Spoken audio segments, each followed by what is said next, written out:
In 1970, the Beatles broke up. 10 years later, the leader, the tough kid from Liverpool, John, entered eternity, the victim of a mad act by a 25-year-old nobody from Hawaii.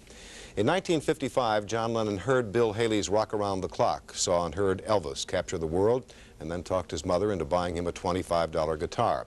When he was killed last night, he was worth an estimated $250 million. Briefly, with thanks to ABC's Geraldo Rivera, this was the career and the legacy of John.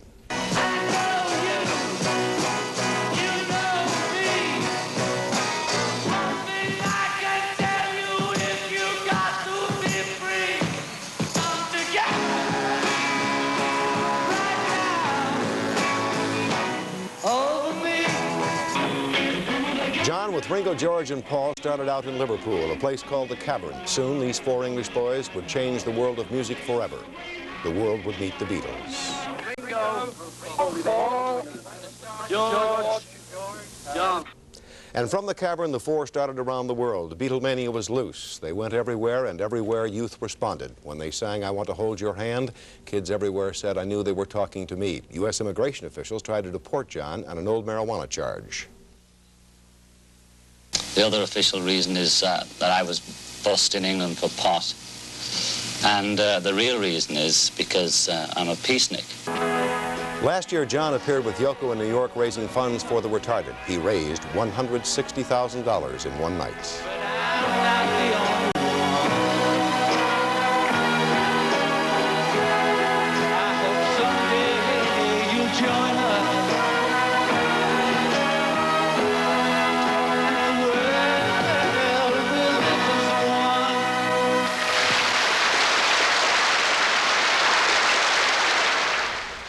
Well, his dreams are over now.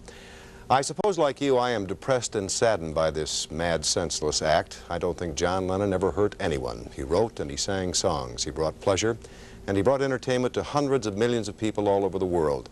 And at 40, when a man or a woman's life really begins to come together, he is gone forever, murdered by some insignificant nobody with insanity and a pistol for his companions. It is not fair and certainly not right.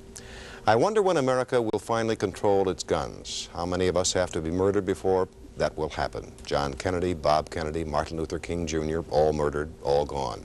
Vernon Jordan, gunned down earlier this year. George Wallace, paralyzed, his life and career ruined. People, newspapers, critics all over the world today looking at America and Americans and saying, that is a brutal, barbaric place. As I say, control the guns and ban them, collect them all and melt them down, I know we are not going to do that.